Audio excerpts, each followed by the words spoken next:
தென்னிந்திய நிலப்பரப்புக்கு வந்த பிராமணர்கள் தான் தங்களை தாங்களே திராவிடர்கள் என்று அழைத்து கொண்ட முதலாவது இனம். சரிங்களா? அப்போ வந்துட்டு ஒரு சமஸ்கிருத சொல்லு, பிராமணர்கள் பயன்படுத்தின சொல்லு, பிராமணர்கள் தங்களுக்கு தாங்களாக வைத்துக்கொண்ட ஒரு பெயர், அதை வந்து தமிழனுடைய ஒரு அடையாளம்னு முன்வைக்கிறது தமிழர்களுக்கு இழைக்கப்படக்கூடிய மாபெரும் அநீதி மற்றும் அவமானம். ஆரியர்கள் தமிழ் இனத்திற்கு நேர் எதிரிகள், அவங்க கொடுத்த சொல்ல வச்சே நாங்க அவங்களை எதிர்க்கிறோம் அப்படிங்கிறாங்களே, இந்த வாதத்தை எப்படி பார்க்கலாம்? முட்டாள்தனமான வாதம். இப்போ தமிழ்நாட்டில் வந்துட்டு தெலுங்கு பேசுகிற மக்கள் வந்து கோல்டின்னு கூப்பிடுறாங்க. சரி, பஞ்சதந்திரம் படத்தில் கமல்ஹாசன் காமிச்சாரா? இப்போ நான் ஆந்திராவுக்கு போயிட்டு உங்கள் மாநிலத்தில் இருக்க எல்லாரும் கோல்டின்னு சொல்லுங்க, நாளையிலேருந்து நான் கோல்டின்னு கூப்பிடுறேன், ஒத்துப்பீங்களா? வாய்ப்பே கிடையாது. ஒத்துப்பீங்களா? அது வந்து அப்படி ஒருத்தவங்க பேசுகிறாங்கன்னா அவனை அடிக்காமல் விடுவாங்களா? செவிலு பிஞ்சிரும் இல்லைங்களா? அதற்கு இணையானதான் அவங்க இன்னைக்கு பண்ணிட்டு இருக்க அராஜகம். அதாவது இங்கே வந்து குடியேறிய பிராமணர்கள், தென்னாட்டிற்கு வந்து குடியேறிய பிராமணர்கள், நாங்கள் தென்னாட்டை சேர்ந்த பிராமணர்கள்னு குறிப்பிடுறதுக்காக திராவிட, நல்லா கவனிக்கணும், திராவிட அப்படிங்கிற பின்னூட்டை சேர்த்துக்கிட்டாங்களே தவிர இர் விகுதி சேர்க்கல. அவங்க இர் விகுதி சேர்க்காததுனால அவங்க திராவிடர் அப்படிங்கிற இனத்தை சேர்ந்தவங்களாக மாட்டாங்க, திராவிட நாட்டை சேர்ந்தவங்களா ஆவாங்க அப்படிங்கிறாங்க. இந்த வாதத்தை எப்படி புரிஞ்சுக்கிறது? இது இன்னொரு கேனத்தனமான வாதம். அவ்வளவுதான். இவங்களுக்கு வந்து திராவிடம்ங்கிற ஒரு விஷயத்த சொல்லணும். சரிங்களா? இப்ப இவ்வளவு விளக்கம் சொல்றானுங்கல்ல, பக்கத்துல ஆந்திரான்னு ஒரு நாடு இருக்குல்ல, ஆமா, அங்க இருக்கிறவங்க வந்து ஆந்திரன்னு தானே சொல்றாங்க. ஆமா, ஆந்திரர் தான். ஆந்திரா தான் நாடு பேரு, அவங்க ஆந்திரன் தான் சொல்றாங்க. ஜாதி சான்றிதழ்ல ஆதி ஆந்திரன் தான் போடுறாங்க. ஆமா, அவங்களுக்கு போய் இந்த விளக்கத்தை சொல்ல வேண்டியதானே? ரெண்டு பேருக்கும் ஒரே தாய்மொழி தானே? இல்லைங்களா? நமக்கு இவ்வளவு கஷ்டப்பட்டு என் தாய்மொழியான தமிழை கத்துக்கிட்டு விளக்க வர்ற நீ, உன் தாய்மொழியில் ஆந்திராவில் இருக்கிறவங்க போயிட்டு இதெல்லாம் ஆந்திரர்கள், நம்ம இந்த வார்த்தையை வந்து நம்ம வந்துட்டு இப்படி பயன்படுத்தக்கூடாது, இது நம்ம திராவிடர்கள்னு மாற்றி பயன்படுத்தினா அவனுக்கு போய் வகுப்பேன், ஏன் பேச மாட்டேன்ற? இல்லைங்களா? அப்போ தமிழ் என்பதனுடைய சமஸ்கிருத சொல் தான் திராவிடம், தமிழோட திரிவு தான் திராவிடம் அப்படின்னு கலைஞர் கருணாநிதி அவர்கள் சொன்னார். ஆமாம். இன்னைக்கு வந்து திட்டம் தான் திராவிடம், திருமணம் தான் திராவிடம், கைத்தடி தான் திராவிடம். ஆமாம், நேற்றுக்கு வந்து இல்லைங்களா? இப்போ நாளைக்கு அந்த நாய் தான் திராவிடம், இந்த பேய் தான் திராவிடம்னு சொன்னாலும் சொல்லலாம். புரியுதுங்களா? அது என்ன ஒரு முட்டை ஓடுது, அந்த முட்டைக்குள்ள நீங்கள் வந்துட்டு எதை வேணாலும் நீங்கள் நிரப்பி இதுதான் சொல்லிக்கலாம். அந்த மாதிரியான ஒரு உள்ளீடே இல்லாத ஒரு கருத்தியல் தான் திராவிடம். ரொம்ப எளிமையாக சொன்னோம்னா தமிழனுக்கு எது கேடு தருமோ அதுதான் திராவிடம். இப்போ தமிழ் தேசிய வட்டத்திற்குள்ளேயே என்ன குழப்பம் ஓடிக்கிட்டு இருக்குன்னா, பிராமணர்கள் வேற, பார்ப்பனர்கள் வேற. பார்ப்பனர்கள் அப்படிங்கிறவங்க தமிழர்கள், பிராமணர்கள் அப்படிங்கிறவங்க ஆரியர்கள் அப்படிங்கிறாங்க. அது உண்மையிலேயே அப்படிதான் பிரித்து பார்க்கணுமா, இல்லை பார்ப்பனர்கள், பிராமணர்கள், ஆரியர்கள் எல்லாரும் ஒன்று தானா? இந்த குழப்பத்துக்கு என்னதான் தீர்வு?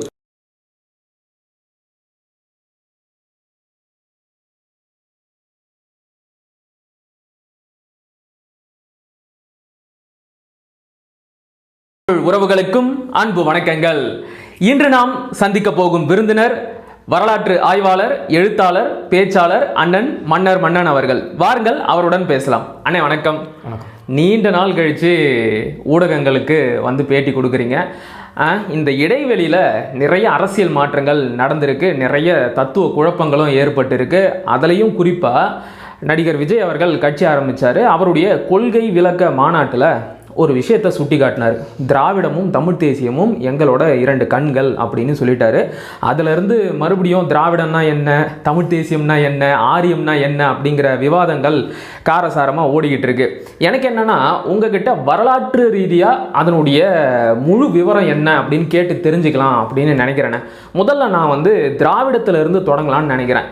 இப்போ வந்து திராவிடம்னா என்ன? உண்மையிலேயே திராவிடர்களும் தமிழர்களும் ஒருவர் தானா, இல்லைனா வெவ்வேறு ஆட்களா? இப்போ திராவிடம்ங்கிறது என்னன்னா, அடிப்படையில் பார்த்தீங்கன்னா தமிழ் என்ற ஒரு சொல்லை சமஸ்கிருதத்தில் எழுதுறதுக்கு உருவாக்கப்பட்ட ஒரு சொல் தான் திராவிடம். திராவிடம்னு ஒன்றும் தனியாக இல்லை, தமிழ்னு சொல்கிறத திராவிடம்னு சமஸ்கிருதத்தில் சமஸ்கிருத மொழியை தாய்மொழியாக கொண்டவர்களும், சமஸ்கிருத மொழியை தங்கள் மொழியின் தாய்மொழியாக கருதக்கூடிய தெலுங்கர்கள் உள்ளிட்டவர்களும் அந்த சொற்களை வந்து பயன்படுத்தினாங்க. சரி, அப்போ வந்துட்டு திராவிடம் அப்படின்னு எதை சொல்லலாம்னா, தமிழுங்கிறத சமஸ்கிருதத்தில் இருக்கப்போ சொல்லலாம். தமிழர்கள் வந்து தங்களுடைய மொழிப்பெயரை தங்கள் மொழியில் தான் சொல்லுவாங்கன்றதுனால தமிழ்நாட்டுக்குள்ளே அந்த வார்த்தையை தமிழுக்கு பயன்படுத்தணுங்கிற தேவையோ அவசியமோ கண்டிப்பாக கிடையாது. இன்னொன்று அது தமிழர்கள் தவிர்க்க வேண்டிய ஒரு சொல். ஏன்னா என்னுடைய மொழிக்கு பெயரே இன்னொரு மொழியில் இருந்ததுன்னா எப்படி? அது கரெக்டு தான். சரிங்களா? ஒரு மொழியினுடைய பெயர்னு வரப்போ அந்த மொழியில தான் இருக்கணும். இப்போ வந்துட்டு நம்ம ஐரோப்பிய நாடுகளுக்கெல்லாம் போய் பார்க்குறோம், அங்கே கரிப்பின மக்கள் இருக்காங்க, அங்கே வந்துட்டு அவங்க வந்து ஆப்பிரிக்க மக்களா அப்படின்னு கேட்கலாம், அல்லது அவங்க நாட்டில் அவங்களே அவங்களுக்கு வச்சுட்ட இனப்பெயர்லாம் இருக்கும். ஆமாம், அந்த பெயரை சொல்லலாம். இப்போ வந்துட்டு நம்ம வெள்ளைக்காரங்க பயன்படுத்தின சில சொற்களை வந்து இந்தியாவில் பயன்படுத்துகிறாங்க கரிப்பின மக்களை குறிக்கிறதுக்கு. அந்த சொல்லை பயன்படுத்தி யாராவது ஒருத்தவங்க அவங்கள கூப்பிட்டாங்கன்னா, அவன் வெள்ளைக்காரனாக இருந்தாலும் சரி, எந்த நாட்டை சேர்ந்தவனாக இருந்தாலும் சரி, அங்கேயே அடிப்பாங்க. அவன் அடிச்சதுக்கு நீங்கள் வழக்கு கூட போட முடியாது. அவன் பக்கம் தான் நியாயம் இருக்குது. நீங்கள் அந்த வார்த்தையை எப்படி பயன்படுத்தலாம், நீ எப்படி அவனுக்கு பேர் வைக்கலாம் அப்படின்னு அவங்க ஒரு கேள்வி கேட்குறாங்க. தமிழ்நாட்டிலையும் நம்ம கேட்குறது அதே கேள்வி தான். இப்போது வந்துட்டு திராவிடம்ங்கிறது சமஸ்கிருத மொழி பேசுகிறவன் அவன் ஊரில் பயன்படுத்தின ஒரு சொல்லுன்றப்போ அது அப்படியே இருக்கட்டும். அதுலேயும் அவன் குறிப்பாக சொல்லணும் அப்படின்னா திராவிடம்ங்கிறத வந்து இந்த மக்கள் இனத்துக்கான பெயர்னு கூட அவன் கருதலை. இந்த தென்னிந்திய நிலப்பரப்புக்கு திராவிடங்கிற சொல்ல அவன் பொதுவான சொல்லாக பயன்படுத்தினா தென்னிந்திய நிலப்பரப்புக்கு வந்த பிராமணர்கள் தான் தங்களை தாங்களே திராவிடர்கள் என்று அழைத்து கொண்ட முதலாவது இனம்.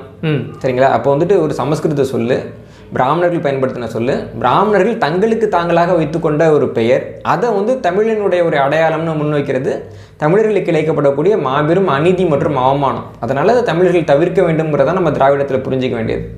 தவிர்க்காமல் போனால் என்ன ஆகும்னு பார்த்தீங்கன்னா, இப்போ தமிழ் மொழின்னு ஒன்று நம்ம ஒரு வரலாறு எழுதுகிறப்போ அதை வந்துட்டு அவங்க திராவிடம்னு எழுதுவாங்க. தமிழ் கல்வெட்டுனா திராவிட கல்வெட்டுன்னு எழுதுவாங்க, தமிழ் கட்டிடக்கலைனா திராவிட கட்டிடக்கலைன்னு எழுதுவாங்க. இப்போ இதுக்கு ஒரு சிறப்பு வந்து சேருதுன்னு வச்சுக்கோங்களேன். திராவிட மொழிகள் அப்படின்னு இவங்க கற்பிக்கக்கூடிய அனைத்து மொழியும் அந்த சிறப்புக்கு வந்துட்டு உடனே இது எங்களோட தானே சொல்லும்.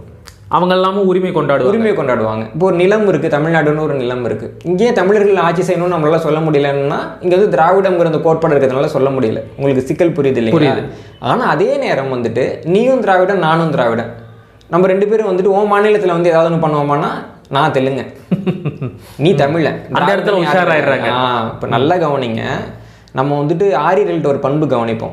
ஒரு ஆரியர் வந்துட்டு ஒரு இடத்துல இருக்கிறாரு, நம்ம போயிட்டு அவங்க வீட்டுக்குள்ளே நுழையணும்னு கேட்டாலோ இல்லை அவங்க உட்காந்து சாப்பிடலாமான்னு கேட்டாலோ என்ன சொல்லுவாங்கன்னா, ஐயோ நாங்கள்லாம் வந்து பிராமணால் அதெல்லாம் பண்ணக்கூடாதும்பாங்க. ஆனால் ரோட்டில் யாராவது அவரை கூப்பிட்டு பலார்னு அரைஞ்சிட்டான்னா ஒரு இந்து அடிச்சிட்டான் அப்படிம்பாரு. ஆமாம், இப்போ உன் வீட்டுக்கு நான் உள்ளே வரணுன்றப்போ நான் இந்து கிடையாது, உனக்கு ஒரு பிரச்சனை வர்றப்போ எல்லாரும் இந்து. அதே மாதிரி இவங்க வந்துட்டு அவங்க மாநிலத்துக்குள்ளே நம்ம போனால் நாங்கள்லாம் தெலுங்கர், நீ எல்லாம் தமிழை வெளில போம்பாங்க. ஆனால் நம்ம மாநிலத்துக்குள்ளே அவங்க வந்தால் நாமெல்லாம் திராவிடருங்க, அதனால் வாங்க எங்களுக்கு நீங்கள் ஓட்டு போடுங்க, எங்கள் கடையில் நீங்கள் பொருள் வாங்குங்க, எங்கள் உயர்வுக்கு நீங்கள் பாடுபடுங்கன்னு சொல்லி ஏமாற்றுவாங்க. அப்போ வந்துட்டு பிராமணர்கள் வைத்திருக்கக்கூடிய ஒரு தற்பாதுகாப்பு யுக்திக்கு இணையானது தான் தெலுங்கர்கள் பயன்படுத்தக்கூடிய இந்த திராவிடங்கிற ஒரு யுக்தி.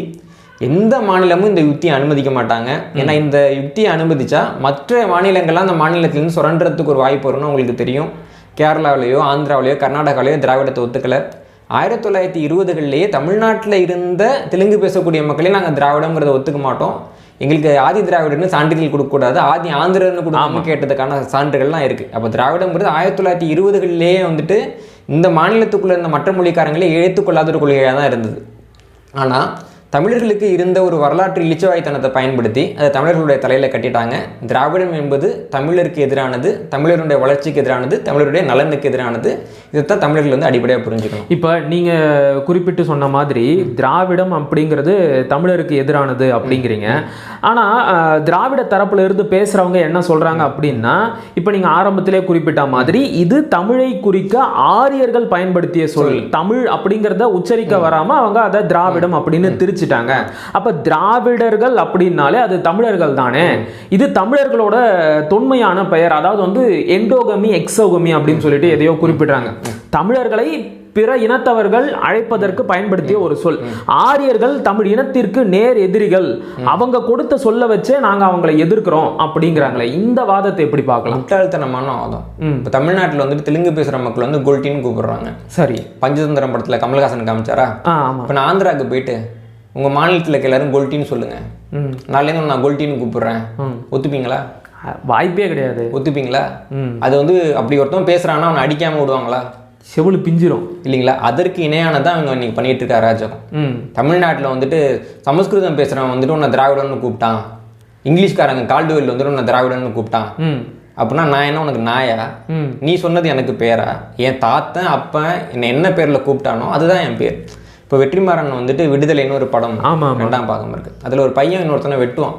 வெட்டுறப்ப என்ன சொல்லி வெட்டுவான்னா, என்னுடைய பேர் கருப்பன், இதுதான் எனக்கு வச்ச பேர், நீ கூப்பிடுறதெல்லாம் எனக்கு பேராயிராதுன்னு சொல்லி வெட்டுவான்.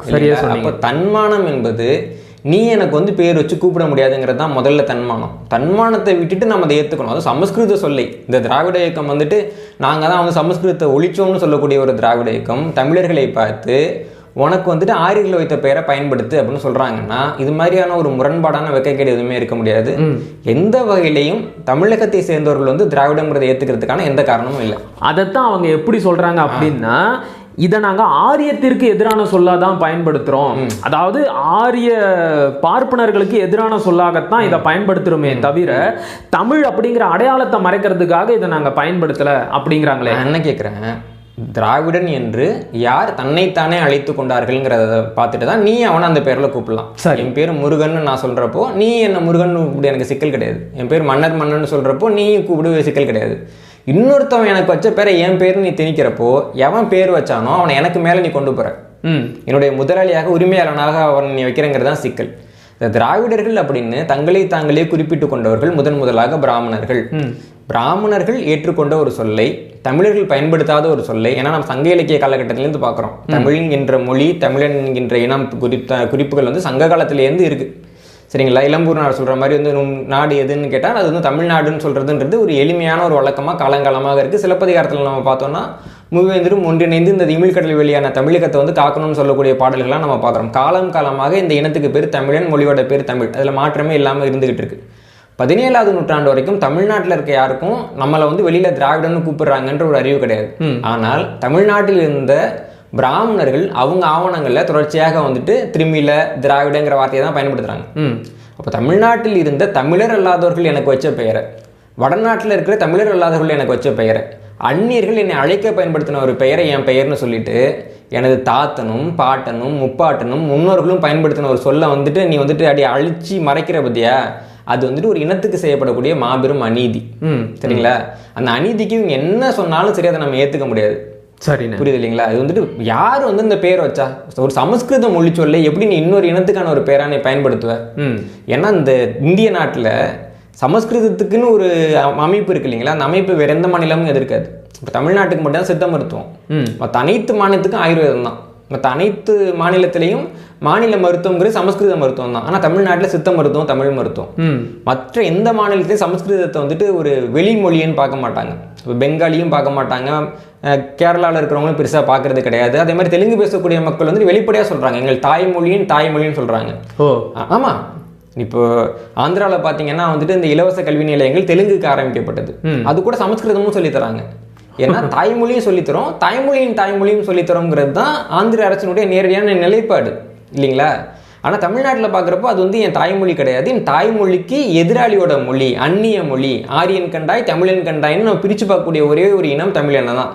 அப்போது உனக்கு சமஸ்கிருத மொழி வந்து முன்னோரோட மொழியாக இருந்தால் நீ பயன்படுத்திக்க, உன்னோட முன்னோரோட மொழியை நாம் மதிக்கணும்னு நீ நினைக்கிறதும், அதுக்காக என்கிட்ட வந்து தெலுங்குன்றது வந்து தமிழ்லேருந்து பிறந்துச்சிங்க, நம்மலாம் ஒரே மொழி குடும்பம்னு பேசிட்டு ஆந்திராவில் போயிட்டு நாங்கள் வந்து சமஸ்கிருதத்துலேருந்து பிறந்தோம்னு சொல்கிறதும், தமிழ்நாட்டுக்குள்ளே தொடர்ச்சியாக தமிழ் சம்பந்தப்பட்ட பொருட்களுக்கும் அல்லது கோயில்களுக்கு அல்லது தெய்வங்களுக்கு சமஸ்கிருதத்தில் பேர் வைக்கிறது, தெலுங்கர்கள் ஊக்கி வைக்கிறதும் காலங்காலமாக நடந்துகிட்டு இருக்கு. தமிழர்கள் இதுக்கு ஏமாறக்கூடாது. சரிண்ணா, இப்போ நீங்கள் பேசும்போது குறிப்பிட்டீங்க ஆரிய பிராமணர்கள் தான் தங்களை தாங்களே திராவிடர்கள் அப்படின்னு அழைச்சிக்கிட்டாங்கன்னு சுட்டி காட்டினீங்க. அது உண்மைதான். பல இடங்கள்ல அவங்க நடத்துகிற சங்கங்களோட பெயர்கள் வந்து திராவிடம் அப்படின்னு இருக்கு. அவங்களுடைய சாதி சமூக பெயர்கள் கூட திராவிடம் அப்படிங்கிற பின்னோட்டோட முடியுது. இதை பத்தி நான் திராவிடர்கள் கிட்ட கேட்கும் போது அவங்க என்ன சொல்றாங்கன்னா, அதாவது இங்கே வந்து குடியேறிய பிராமணர்கள், தென்னாட்டிற்கு வந்து குடியேறிய பிராமணர்கள் நாங்கள் தென்னாட்டை சேர்ந்த பிராமணர்கள்னு குறிப்பிடுறதுக்காக திராவிட, நல்லா கவனிக்கணும், திராவிட அப்படிங்கிற பின்னோட்ட சேர்த்துக்கிட்டாங்களே தவிர விகுதி சேர்க்கல.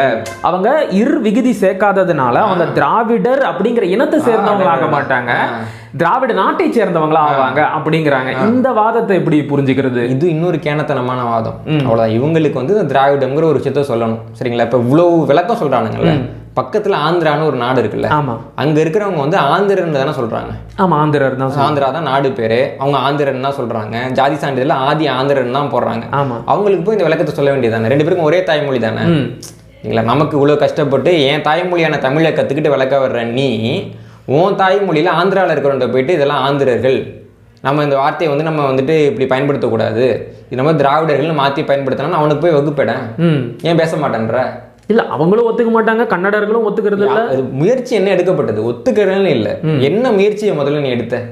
இல்ல, அன்னில இருந்து இன்னைக்கு வரைக்கும் எந்த முயற்சியும் எடுக்கல. எந்த முயற்சியும் எடுக்கல. ஏன் அந்த முயற்சி எடுக்க மாட்டேன்ற? ஏன்னா அப்படி சொன்னா அந்த மாநிலம் எப்படி கெட்டு போகுன்றதை நீ கண்ணால பாத்துக்கிட்டு இருக்க. ஓகே, புரியுதா உங்களுக்கு? அப்ப என்னன்னா ஒரு 4 மாநிலமும் ஒன்னா இருக்குப்பா. இருக்கிறப்போ இங்கே வர்ற எல்லாருமே வந்துட்டு நம்மலாம் திராவிடர்கள்னு பேசுகிறாங்க. 4 மொழி பேசக்கூடிய மக்களும் திராவிடர்னு பேசுகிறாங்க. ஆனால் முதலாவதாக ஆந்திரான்னு ஒரு மாநிலம் பிரிச்சுட்டு போன உடனேயே நீங்கள் என்ன பண்ணுறீங்க, திராவிடங்கிற கோட்பாட்டை தலைமுழுகிறீங்க.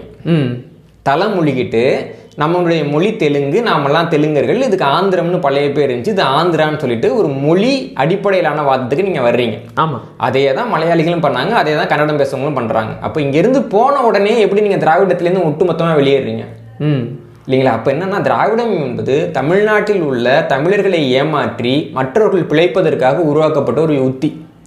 எந்த ஒரு உள்ளீடும் இல்லாத முட்டை ஓடுன்னு அதை சொல்லுவேன். இல்ல சரி, முட்டைக்கு என்ன மரியாதை, உள்ள ஏதாவது இருந்தா தானே மரியாதை. ஆனா என்ன பண்ணா வெறும் முட்டை ஓட வச்சுக்கிறாங்க. தூரமா பாக்குறப்ப உள்ள என்னமோ ஒன்று இருக்குன்னு நினைச்சுப்போம். இப்ப திராவிடம்னா என்னன்னு வந்து நாம வந்து கேட்கிறோம், நமக்கு வந்து ஒரு அறியாமைன்னு வச்சுக்கலாம். அதுக்கு ஏதாவது உண்மையான ஒரு விளக்கம் இருந்துச்சுன்னா நீங்க சொல்லணும்ல. கண்டிப்பா இல்லைங்களா? அப்ப தமிழ் என்பதனுடைய சமஸ்கிருத சொல் தான் திராவிடம், தமிழோட திரிவு தான் திராவிடம் அப்படின்னு கலைஞர் கருணாநிதி அவர்கள் சொன்னார். ஆமா, இன்னைக்கு வந்து திட்டம் தான் திராவிடம், திருமணம் தான் திராவிடம், கைத்தடி தான் திராவிடம். ஆமா, நேத்துக்கு வந்து இல்லைங்களா? இப்ப நாளைக்கு அந்த நாய் தான் திராவிடம், இந்த பேய் தான் திராவிடம்னு சொன்னாலும் சொல்லலாம். புரியுதுங்களா? அது என்ன ஒரு முட்டை ஓடுது, அந்த முட்டைக்குள்ள நீங்க வந்துட்டு எதை வேணாலும் நீங்க நிரப்பி இதுதான் சொல்லிக்கலாம். அந்த மாதிரியான ஒரு உள்ளீடே இல்லாத ஒரு கருத்தியல் தான் திராவிடம். ரொம்ப எளிமையாக சொன்னோம்னா தமிழனுக்கு எது கேடு தருமோ அதுதான் திராவிடம். சரிண்ணா, இன்னொன்று சொல்கிறாங்க, அதாவது குறிப்பாக ஐயா சுப வீரபாண்டியன் தான் இந்த வாதத்தை முன் வச்சாரு. நீங்கள் ஆரியத்தை மறுக்கலை, ஆரிய மரபினத்தை மறுக்கலை, ஆனால் திராவிடத்தை மட்டும் மறுக்கிறீங்க. இங்கே வந்து திராவிடம் அப்படிங்கிற ஒரு மரபினம் இருக்கா இல்லையா? இதையே வந்து வழிமொழிந்து அண்ணன் தொல் திருமாவளவன் அவர்களும் என்ன சொன்னார்னா, திராவிடம் அப்படிங்கிறது மரபினம், தமிழ் அப்படிங்கிறது தேசிய இனம் அப்படிங்கிறாங்க. திராவிடம் அப்படின்னு ஒரு மரபினம் உண்மையிலேயே இருந்துச்சானே? இது வந்துட்டு அடுத்த உச்சக்கட்ட போய் மரபினம்னா அந்த மரபினத்துக்கு வந்து ஒரு மரபணு இருக்கும். முதல்ல ரொம்ப எளிமையாக சொல்லலாம், மரபினம் மரபணு. இப்போ ஆரியத்தினுடைய மரபு என்னன்னா R1A அப்படிங்கிற மரபணு. அதுலேயே வந்துட்டு ஐரோப்பாவில் இருக்கிற ஆரியர்களுடைய மரபணு வேற, இந்தியாவில் இருக்கக்கூடிய ஆரியர்களுடைய மரபணு வேற. ஏன்னா அவங்க வந்துட்டு ஸ்டெப்பி புல்வெளியில் இருந்துட்டு 2 வெவ்வேறு காலகட்டத்தில் ஆரியர்கள் வெளியேறாங்க.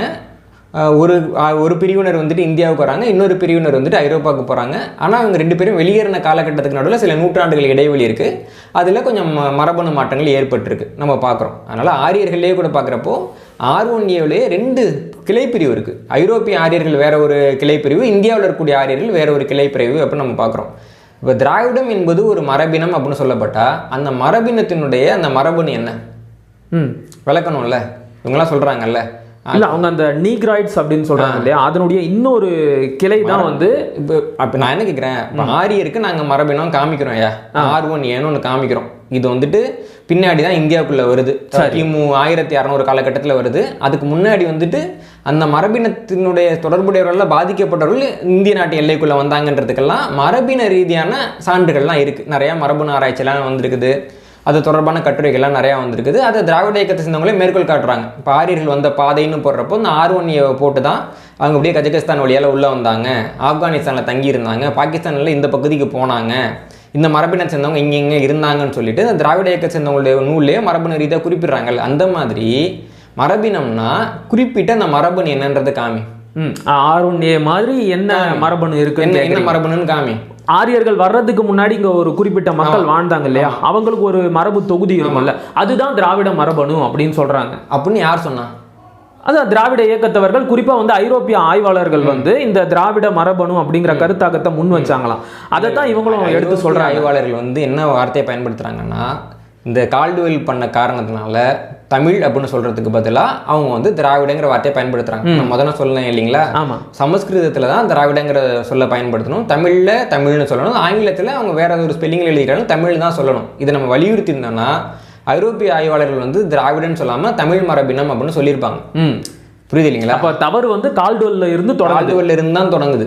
ஆனால் அதனால இவங்க வந்து கால்டுவெலுக்கு முன்னாடி இருந்த மொத்த ஆய்வுமே வரப்பாங்க. திராவிட மரபணுன்னோ, திராவிட மரபினம் அப்படின்னோ, திராவிட மொழின்னோ, திராவிட சொல் அப்படின்னோ, திராவிட எழுத்துன்னோ, திராவிட எண்ணுன்னோ, திராவிட மனிதன்னு கூட யாரும் கிடையாது. இப்போ திராவிட இயக்கம்னு பேர் வச்சுட்டாலே தமிழர் தலைவர் தானே நீ பேர் வைக்கிற. ஆமாம், நான் திராவிடன்னு நீ போட்டுக்கேன், திராவிட செல்வன், திராவிட செல்வி. தேர்தலில் வாக்கு கேட்குறப்போ நான் திராவிடன், திராவிடர்கள் எனக்கு ஓட்டு போடுங்கன்னு எவனாவது ஒருத்தன் கேள. கேட்டதே இல்லையே. ஏன் கேட்க மாட்டேன்ற? ஏன்னா அப்படி யாருமே இல்லை. அப்போ இது எதுவுமே இல்லை, திராவிடம்னு ஒன்று கிடையவே கிடையாது. இவங்க திருப்பி என்ன பண்ணுறாங்கன்னா, தமிழ் என்ற தமிழ் சொல்லை திராவிடம் என்கிற வட சொல்லால எழுத வச்சு அதன் மூலமாக கற்பனையாக ஒரு இனத்தை உருவாக்குறாங்க. உருவாக்கி தமிழ்நாட்டில் என்ன சொல்றாங்கன்னா திராவிடம்னா 4 மொழி சேர்ந்தது திராவிடம்னு நமக்கு போய் சொல்லிட்டு இருக்காங்க. சரி, ஆந்திராக்காரனே ஒத்துக்க மாட்டேன்றான். ஆமா, தமிழ் மொழியிலேருந்து நாங்கள் ஒன்றும் பிறக்கல, நாங்கள் வந்து சமஸ்கிருதத்துலேருந்து பிறந்தோன்னு ஆந்திராவில் இருக்கிறோம் சொல்லிட்டு இருக்காங்க. ஆனால் அதே ஆந்திரா எல்லாருமே அப்படிதான் சொல்றாங்க. தமிழ்நாட்டுக்குள்ள பொழைக்க வர்றப்போ ஏன்னா இங்கே இருக்கவங்களுக்கு வந்துட்டு அவங்களுக்கு ஒரு வாகான ஒரு தியரி இருக்குல்ல, நாங்கள்லாம் திராவிடர்கள். நீங்கள் பார்த்தீங்கன்னா ஒரு நடிகர், ஒரு இயக்குனர் தமிழில் வந்து சாதி ஒழிப்பு பற்றியெல்லாம் நிறைய படம்லாம் எடுப்பார். ஆமாம், திராவிட இயக்கத்தில் வந்துட்டு தலைமை கழக பேச்சாளராக இருக்கிறாரு. தமிழர்கள் வந்துட்டு இப்படிலாம் ஜாதி போடக்கூடாது, தமிழர்கள் சாதி வெறியர்கள், தமிழர்கள் இவங்க கூடலாம் வந்துட்டு சண்டை போடணுமா, நாங்கள் இவங்கெல்லாம் வந்துட்டானே அரசியலுக்குன்னு சொல்லி எல்லாம் போடுவார். ஆந்திராவுக்கு போகிறப்போ ஒருத்தவங்க பேட்டி எடுக்கிறாங்க. அவர் என்ன கேட்குறாருன்னா அவங்க தாய்மொழி தெலுங்கான்னு கேட்குறாரு. அவர் வந்துட்டு வேறு எதுவுமே கேட்கல, தாய்மொழி தெலுங்கான்றப்போ ஆமாம் தாய்மொழி தெலுங்கு தான், நான் நாயுடு, நான் பிளட்லேயே வந்து நான் வந்துட்டு தெலுங்கு அப்படின்றாரு. சொல்கிறாரா இல்லையா? சொன்னார். நம்ம நேரடியாக பார்க்குறோம். அதே மாதிரி இங்கே வந்துட்டு ஒரு படம் எடுக்கிறாங்க, பெரியார் அப்படின்னு ஒரு படம். அங்கே போகிறப்ப ராமசாமி நாயக்கர்னு மாறுது. அந்த படத்து ப்ரமோஷனுக்கு இங்கே இருக்க முதலமைச்சர் வைக்காம இல்லாமல் போனார். நம்ம பார்க்குறோம் இல்லைங்களா? அப்போது தமிழ்நாட்டுக்குள்ளே இருக்கிறப்ப மட்டும் திடீர்னு திராவிடமும் ஒரு இனம் உருவாகுது. ஆந்திரா எல்லையை தாண்டோன்னு அந்த இனம் எப்படி மறைஞ்சு போகுது? எந்த இனமாவது அப்படி மறையுமா? இல்லை, அப்படி மறையிறது. தமிழர்கள் இன்னைக்கு எவ்வளவோ நாடுகளில் இருக்காங்க. நான் வந்துட்டு எந்த ஒரு நாட்டிலையாவது என்னுடைய இன அடையாளத்தை மாற்றிருக்கேனா? இது வரைக்கும் அந்த மாதிரி பதிவே கிடையாது. வரலாறே கிடையாது. இன அடையாளம் மாறவும் மாறாது இல்லைங்களா? இவங்களுக்கு என்னன்னா தமிழர்களை ஏமாற்றுவதற்காக இவர்கள் கண்டுபிடித்த ஒரு யுக்தி தான் திராவிடம்ங்கிறது. அது இல்லாமல் திராவிடம்ங்கிறதுக்கு வேற எந்த ஒரு பொருளும் இருக்க முடியாது. தமிழர்கள் திராவிடத்தால் எந்த பயனையும் அடைஞ்சிடல. தமிழர்களுக்கு ஏற்கனவே ஒரு பண்பாடு இருக்கும், ஒரு மரபு இருக்கும். இவங்க வந்துட்டு என்ன சொல்லுவாங்கன்னா, இங்கேருந்து பிச்சை எடுக்க வந்தவங்க வந்துட்டு ஒரு வீட்டில் நல்லா பிச்சை எடுத்து சாப்பிட்டு முடிச்சுட்டு இவங்க சாப்பிட்றப்ப சொல்லுவாங்க இல்லையாமா கொஞ்சம் உப்பு குறைச்சலாக இருக்குது, காரம் குறைச்சலாக இருக்குன்றாங்க. பிச்சை எடுக்கிறவங்க சொல்லவே கூடாது. இருந்தாலும் வீட்டில் இருக்கிறவங்க பெரிய மனசோட உப்பு காரம்லாம் சரியாக போட்டு கொடுத்துட்றாங்க. அவன் சாப்பிட்டு முடிச்சுட்டு பக்கத்தில் போய் சொன்னானா, அந்த அம்மாவுக்கு சமைக்கவே தெரில, நான் தான் சமைக்க சொல்லி கொடுத்தேன், உப்பு காரம்லாம் சரியாக போகிறாங்கன்னா நான் தான் காரணம் அப்படின்னு. இது எவ்வளோ கேவலமான செயலோ அதே செயல் தான் திராவிடர்கள் தமிழ்நாட்டுக்கு நாகரிகம் கற்றுக் கொடுத்தாங்கன்றது. இப்போ இந்த கோபால கிராமம்ல எழுதியிருப்பாரு கி ராஜநாராயணன், எப்படி பொழைக்க வந்தாங்க, எந்த சூழ்நிலையில் வந்தாங்க, எந்த சூழ்நிலையில் அடக்கலை எங்ககிட்ட வந்தாங்கன்றதை நம்ம பார்க்குறோம். இப்போ இஸ்ரேலிய மக்கள் வந்துட்டு எப்படி பழைய பாலஸ்தீனத்துக்குள்ளே அடைக்கலம் கேட்டு போயிட்டு அந்த நாட்டை சுரண்டிட்டு இன்றைக்கி அவங்கள ஒன்றும் இல்லாமல் ஆக்கினாங்களோ அதே தான் தமிழ்நாட்டில் வந்துட்டு திராவிட மக்கள் பண்ணியிருக்காங்க. அவங்க வந்து ஒரு போரில் அடிபட்டு வர்றப்போ பொழைக்கிறதுக்கு இடம் கொடுத்தவங்கள இன்றைக்கி 2ஆம் தர குடிமக்களாகவும் நாகரிகம் இல்லாதவர்களாகவும் காட்டுமிராண்டி மொழி பேசக்கூடாதுன்னு சித்தரிச்சுட்டு தங்களுடைய மொழியை பற்றியும் இனத்தை பற்றியும் வந்துட்டு ரொம்ப உயர்வாக பேசக்கூடியதுன்றது ரொம்ப ஒரு கேவலமான ஒரு மனிதத்தன்மையற்ற செயல். அந்த செயலை நியாயப்படுத்துவதற்கான அனைத்து காரியங்களையும் செய்யக்கூடிய இயக்கங்களாகத்தான் திராவிட இயக்கங்கள்னு ஒன்று இருக்குது. தமிழர்களுடைய ஒரு நல்ல மனதுக்கு கிடைத்த ஒரு மிக மோசமான விளைவு அப்படின்னு மட்டும்தான் நம்ம அவங்கள பார்க்க முடியும். சரி, ஐயா பே மணியரசன் வந்து அடிக்கடி ஒரு வாதத்தை முன்வைப்பார். நீங்கள் குறிப்பிட்ட மாதிரி நான் யாருன்னு நான் தான் சொல்கிறேன். என்னுடைய வரலாறு, என்னுடைய இலக்கியங்கள், குறிப்பாக சங்க இலக்கியத்தை எடுத்துக்கிட்டா அதில் எந்த ஒரு இடத்துலையும் திராவிடம் அப்படிங்கிற சொல் வரலை. அப்படி இருக்கும்போது என்ன நான் ஏன் வந்து திராவிடன்னு அழைச்சிக்கணும்னு ஐயா பே மணியரசன் சொல்லும் போது இதற்கு எதிர்வாதமாக ஐயா சுபவீரபாண்டியன் என்ன சொல்கிறாரு அப்படின்னா, சங்க இலக்கியத்தில் அம்மா அப்பா அப்படிங்கிற சொல்லு கூட தான் இல்லை, அதுக்காக நீங்கள் அதை தமிழ் சொல்லு இல்லைன்னு சொல்லிட முடியுமா அப்படின்னு கேட்குறாரு. இந்த வாதத்தை எப்படி புரிஞ்சுக்கிறது? சொற்கள் மாறலாங்க. சங்க இலக்கிய காலகட்டத்தில் சொற்கள் கொஞ்சம் கொஞ்சம் மாறக்கூடியது தான் இல்லைங்களா? ஆனால் அதுக்காக இன்னொருத்தன் வச்ச பேரை இப்போ சங்க இலக்கியத்தில் அம்மா அப்பான்ற வார்த்தை இல்லை, அதுக்குன்னு ஃபாதருங்கிற வார்த்தையை அப்பாங்கிற வார்த்தைக்கு நான் பயன்படுத்த முடியுமா? இல்லை, முடியாதான் நாங்கள் கேட்குறோம். இப்போ இவங்க சொல்கிறாங்களே சங்க இலக்கிய காலத்தில் சான்றே இல்லைன்ட்டு. தென்கொரியான்னு ஒரு நாடு இருக்குது. நம்ம வந்து இந்த கொரியாவில் இருக்கக்கூடிய படம் அதெல்லாம் பார்க்குறோம் இல்லைங்களா? அந்த கொரிய நாட்டில் வந்துட்டு அப்பாவை அப்பான்னு அம்மாவை அம்மான்னு தான் கூப்பிட்றாங்க. இன்னைக்கு வரைக்கும் கூப்பிட்டு இருக்காங்க. அதுக்கு என்ன காரணம்னு கேட்குறப்போ அவங்க வந்துட்டு வெளியிலேருந்து ஒரு ராணியை வந்துட்டு பதவிக்கு கொண்டு வராங்க. அந்த ராணியை வந்துட்டு அவங்களுக்கு விவசாயம் தொடர்பான பல தொழில்நுட்பங்களை கொண்டு வர்றாங்க. அந்த ராணியுடைய சின்னம்ங்கிறது மீன் சின்னம் சொல்லி அந்த ராணி என்ன பண்ணுறாங்கன்னா அவங்க வந்துட்டு மற்றவங்களை கூப்பிட்ற மாதிரி அந்த மக்களுக்கும் உறவு பெயரை சொல்லித்தராங்க. ஏன்னா நிறைய நாகரிகத்தில் உறவு பெயர்னு இருக்காது. இப்போ ஆங்கிலத்தில் பார்த்தீங்கன்னா அங்கிள்னு சொல்லுவாங்க, சித்தப்பாவும் அங்கிள், பெரியப்பாவும் எல்லாருமே அங்கிள் தான், எல்லாருமே ஆண்டி தான். புரியுது இல்லைங்களா? ஏன்னா அங்கே உறவு பெயர் வந்து இருக்காது. இவங்க வந்து என்னன்னா அப்பா அம்மான்னு சொல்லித்தராங்க. சில இடத்துல வந்துட்டு மாமனார் மாமியாரையும் அப்பா அம்மான்னு கூப்பிடக்கூடிய அந்த மரபு இருக்குது. நீங்கள் வந்து கொரியாவில் இருக்கிற சீரியல்லாம் பார்க்குறவங்க கவனிச்சு பாருங்கள், ஒப்பா அப்படின்னு அவங்க பேசுவாங்க. அவங்க உச்சரிப்பில் அது கொஞ்சம் மாறி வரும். இந்த நிகழ்வு எப்போ நடந்ததுன்னு பார்க்குறப்போ சங்க காலத்தை சேர்ந்த ஆயிநாடுன்னு ஒரு நாடு இருந்திருக்கு. அந்த நாட்டை சேர்ந்த செம்போவளம்ங்கிற ராணி தான் வந்துட்டு கொரியாவுக்கு போனாங்க. அதன் மூலமாகத்தான் கொரியர்களுக்கு தமிழ் கற்பிக்கப்பட்டது. இந்த சொற்கள் உள்ளிட்ட நிறைய தமிழ் சொற்கள் வந்துட்டு கொரியாவில் புழங்குது அப்படின்றத வந்துட்டு ஆய்வாளர்கள் நிறைய பேர் எழுதியிருக்கிறாங்க. நிறைய பேர் அதை வாசிச்சிருக்கலாம். இப்போ சங்க இலக்கியத்தில் இந்த சொல் இல்லாட்டி கூட அம்மா அப்பா என்ற சொல் சங்க காலத்திலேருந்து தமிழ்நாட்டில் புழங்குதுன்றதுக்கு சான்று இருக்கு இல்லைங்களா? அப்போ ஏதாவது ஒரு சான்று என்கிட்ட இருக்குல்ல. தமிழ்நாட்டில் தமிழன் தன்னை திராவிடன் என்று அழைத்து கொண்டான் என்பதற்கு ஒரு சான்றுமே கிடையாது. இதுக்கும் மேலாக என்ன சொல்றேன்னா, தமிழ் மொழி ஆரியத்தை அந்நியமாக கருதக்கூடிய ஒரு மொழி. நடுவில் ஒரு இனம் பொழைக்கணுங்கிறதுக்காக நான் எதிரியோடைய வார்த்தையை வந்து என்னோட இனப்பெயரை எப்படி ஏற்றுக்க முடியும்? வாய்ப்பே இல்லை, ஏற்றுக்க முடியாது. இதுதான் அங்கே இருக்கக்கூடிய சிக்கல். நான் திருப்பி சொல்கிறேன், ஒவ்வொருத்தவங்களுக்கும் அவங்க முன்னோர்கள் சொன்னது மதிப்புக்குரியது. மணியரசன் அவருடைய முன்னோர் சொன்னதை எடுத்துக்கிறாரு, திராவிடர்கள் அவங்க சொன்ன முன்னோர்கள் சொன்னதை எடுத்துக்கிறாங்க. அவ்வளோதான் நம்ம பார்க்க முடியும். அப்போ தமிழ் மக்களுடைய தமிழ் நிலத்தினுடைய முன்னோர்கள் யாருன்னு சொல்கிறப்போ மணியரசன் ஐயா சொல்கிறவங்க தான் வந்து தமிழ் நிலத்தினுடைய முன்னோர்கள். இவங்க வந்துட்டு யாரை வேணாலும் தத்தெடுத்துப்பாங்க. அதுக்கு வந்து நம்ம ஒன்றும் பண்ண முடியாது. திடீர்னு இன்னும் ஒரு கொஞ்சம் காலம் கழிச்சு போர்த்துகீசர் ஏதாவது ஒரு பக்கம் படையெடுத்தாங்கன்னா போர்த்துகீசர்கள் தான் நாகரிகம் மிக்கவர்கள், தமிழர்கள் தமிழர் நாகரிகத்தை தூக்கி போட்டுட்டு போர்த்துகீசிய நாகரிகத்தை பின்னாடி போகணும்னு வெக்கமே இல்லாமல் பேசுவாங்க. நமக்கு தெரியும், அது யார் ஆட்சிக்கு வந்தாலும் அவர்கள் காலை பிடிப்பது என்பது வந்துட்டு வழக்கமான திராவிட கொள்கை. இந்தியாவில் வந்துட்டு ஆங்கிலேயர்கள் எவ்வளவு மோசமாக ஆட்சி செய்தார்கள் என்பதை பற்றியெல்லாம் அவங்க பேச மாட்டாங்க. ஒருவேளை வந்துட்டு மன்னிப்பே கேட்க முடியாதெல்லாம் கிடையாது. ஆங்கிலேயர்கள் மட்டும் இந்த நாத்திகம் தப்புன்னு சொல்லிட்டாங்கன்னா நாங்கள் நாத்திகத்தையே விட்டுருவோம் அப்படின்னு சொன்ன கும்பல் தான் இது இல்லைங்களா?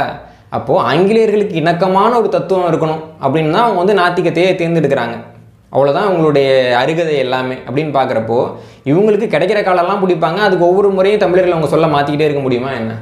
அப்போது இந்த நிலத்தினுடைய இந்த மண்ணினுடைய பண்பாடு என்ன வழிகாட்டுதோ அதை தான் நம்ம பின்பற்ற முடியும். அப்படி பார்க்குறப்போ இந்த நிலத்தில் இருந்த மக்கள் வந்து திராவிடம் என்ற சொல்லை தங்கள் சொல்லாக ஏற்கவில்லை என்பதை தாண்டி சமஸ்கிருதத்தை தங்களுடைய மொழியாகவோ தங்களுடைய மொழியினுடைய முன்னோடியாகவோ கருதாமல் அதை எதிரியாக பார்த்தவர்கள்.